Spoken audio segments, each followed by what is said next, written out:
Hello everyone. এর আগে আমরা আইএলটিএস কম্পিউটার বেসড রিডিং নিয়ে আলোচনা করেছিলাম। আজকে আমরা আলোচনা করব আইএলটিএস কম্পিউটার বেসড রাইটিং নিয়ে। তো প্রথমেই হচ্ছে যে আমরা আজকে দেখব যে আইএলটিএস কম্পিউটার বেসড রাইটিং কেন পেপার বেসড রাইটিং থেকে ভালো, সেটা নিয়ে হচ্ছে যে আমরা আলোচনা করব এবং আপনাদেরকে দেখাবো কিভাবে ইজিলি আপনি computer based IELTS writing practice করতে পারবেন। তো আমরা প্রথমে আইডিপির অফিসিয়াল ওয়েবসাইটে যাচ্ছি। আমরা গতদিনও আইডিপির অফিসিয়াল ওয়েবসাইট থেকে একটু রিডিং প্র্যাকটিস টেস্ট থেকে হচ্ছে যে আপনাদেরকে ধারণা দিয়েছিলাম। তো আজকে আমরা রাইটিং এ যাচ্ছি। এখানে এই যে practice IELTS writing on computer, তো এখানে একটা স্যাম্পল আছে। হ্যাঁ, স্টার্ট দা একাডেমিক রাইটিং স্যাম্পল কোয়েশ্চেনস। তো আমি ঢুকলাম, এখানে এরকম আসবে প্রথমে। তো আপনি লিখবেন যে যেহেতু এটা জাস্ট একটা প্র্যাকটিস টেস্ট, তো আপনি জাস্ট লিখবেন মাই ডিটেলস আর কারেক্ট। স্টার্ট টেস্টে দিচ্ছি। এখন দেখেন এখানে আপনি কি কি ফেসিলিটিস আছে দেখেন। প্রথমত আপনি এখানে শুরুতেই হচ্ছে যে আপনার টাইম দেখতে পারবেন। পেপার বেসড আইএলটিএস এ কিন্তু এইরকম আপনি এক্সাম দিয়ে দিয়ে স্ক্রিনে এরকম টাইম দেখতে পারতেন না। আপনার হয় মানে ওই যে উপরে হচ্ছে যে এক্সাম হলের টাইমটা দেখতে হইতো, কিংবা ইনভিজিলেটর ক্লাস করতে হইতো। তো এই ক্ষেত্রে দেখেন আপনি ইজিলি এক্সাম দিতে দিতে টাইম দেখতে পাচ্ছেন। আর আরেকটা ফেসিলিটিস সেটা হচ্ছে যে আপনার কোয়েকশন এবং আনসার একই মানে স্ক্রিনে আপনি কোয়েকশন দেখে দেখে আনসার লিখতে পারছেন। কিন্তু আপনার পেপার বেসড আইএলটিএস এ কিন্তু question and answer sheet different দুটা কাগজে থাকতো। আর থার্ড যে সুবিধা, সেটা আমার কাছে মনে হয় অনেক ইম্পর্টেন্ট আপনাদের নোটিস করা, সেটা হচ্ছে যে ওয়ার্ড কাউন্ট। মানে আপনি কিন্তু পেপার বেসড আইএলটিএস এ এক্সাম দেওয়ার পর আপনার বসে বসে ওয়ার্ড কাউন্ট করা লাগতো, কিংবা একটা ধারণা থাকতে হইতো যে আপনি কত ওয়ার্ড লিখছেন। কিন্তু এখানে সবচেয়ে ইন্টারেস্টিং ব্যাপার হচ্ছে আপনি যত ওয়ার্ড লিখবেন আপনার ওয়ার্ড কাউন্ট হচ্ছে যে তত হতে থাকবে। যেমন ধরেন আমি ওয়ার্ড লিখলাম, আমি একটা ওয়ার্ড লিখলাম, দুইটা ওয়ার্ড, তিনটা, মানে আমি যত ওয়ার্ড লিখবো এখানে কাউন্ট হতে থাকবে। তো আপনার এক্সট্রা করে এখানে আবার ওয়ার্ড কাউন্ট করার দরকার নেই, তাই না? তো আমরা এখানে একটা কোয়েকশন আছে, the chart below shows the number of trips made by children in one country in 1990 and 2010 to travel to and from school using different modes of transport.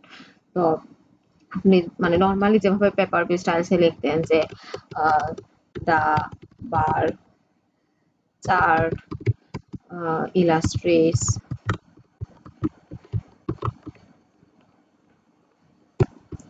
the number of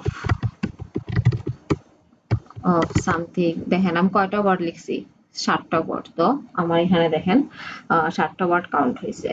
আর আমার দেখেন time কতটুকু আছে, আর আমার আর 58 minutes left আছে। তো আমি time দেখতে পাচ্ছি, সাথে ওয়ার্ড কাউন্ট দেখতে পাচ্ছি। এই জন্য আপনার যদি মোটামুটি একটা টাইপিং স্পিড থাকে, তো আপনার কাছে আইএলটিএস এর কম্পিউটার বেসড যে রাইটিং, এটা আপনার সবচেয়ে ফেভারিট হওয়ার কথা। কারণ পেপার বেসড আইএলটিএস এর লেখা থেকে এখানে আপনার টাইপ করতে কম সময় লাগে। যাদের টাইপিং স্পিড ভালো তাদের জন্য এটা অনেক ভালো একটা জিনিস। কিন্তু যদি আপনার টাইপিং স্পিড ভালো না হয়ে থাকে, আপনার অবশ্যই আগে হচ্ছে যে মাইক্রোসফট ওয়ার্ডে বা অন্য কোথাও টাইপিং স্পিডটা একটু হচ্ছে যে ভালো করতে হবে কম্পিউটার বেসড আইএলটিএস এর রেজিস্ট্রেশন করার আগে। আর এখানে আরেকটা পজিটিভ দিক হচ্ছে যে আপনি এই যে কি যেন ওভার রাইটিং হবে না। যেমন আপনার পেপার বেসড আইএলটিএস এর যে জিনিসটা আমাদের খুব বেশি হইতো, যে আমাদের খুব বেশি ওভার রাইটিং হইতো চিন্তা করে করে লিখতে গিয়ে, এখানে কোনো ওভার রাইটিং হবে না। আপনি হচ্ছে ধরা যাক কোনো একটা জিনিস আমি কাটতে চান, জাস্ট এখানেই দেখেন আপনি নর্মালি টাইপিং আমরা যেভাবে কাটি এইভাবে হচ্ছে যে আপনি কাটতে পারবেন, শেষ। এখানে কোনো ওভার রাইটিং এর কোনো চান্সই নেই। তো এই ক্ষেত্রে আপনার লেখাগুলো স্মুথ এবং ক্লিয়ার ফ্রেশ থাকে। তো এরপরে আমরা যাই রাইটিং পার্ট 2 তে, মানে টাস্ক 2 তে। এই যে এখানে একটা এরো আছে, সেখানে গেলে আমরা হচ্ছে পার্ট 2 তে যেতে পারবো। তো এখানে কি লেখা, the average standard of people's health is likely to be lower in the future than it is now. To what extent do you agree or disagree with the statement? তো আমাদের একটা কমন একটা পার্ট 2 কোয়েকশন এখানে আছে। তো এখানে দেখেন same task 1 এ আমরা যেরকম ওয়ার্ড কাউন্ট, এখানেও একইভাবে আছে। আমি আমার টাইম দেখতে পাচ্ছি। তো এখানে হচ্ছে আপনি স্টার্ট করতে পারেন আপনার লেখা ইন টুডেস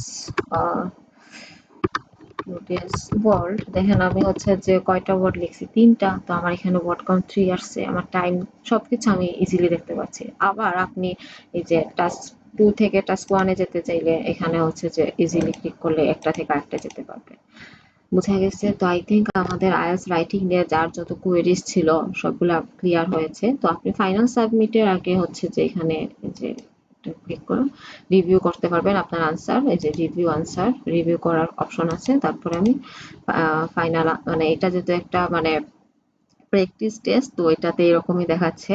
তো আই থিঙ্ক আপনাদের সবার যে আইএলটিএস কম্পিউটার বেসড রাইটিং নিয়ে হচ্ছে যে যত ধরনের আতঙ্ক ছিল, আজকে আতঙ্কগুলো কাটার কথা। আর আপনারা হচ্ছে যে আপনাদের টাইপিং স্পিডটা নিয়ে একটু কাজ করা উচিত, যেহেতু আইএলটিএস দিন দিন হচ্ছে যে কম্পিউটার বেসড আইএলটিএস আপনার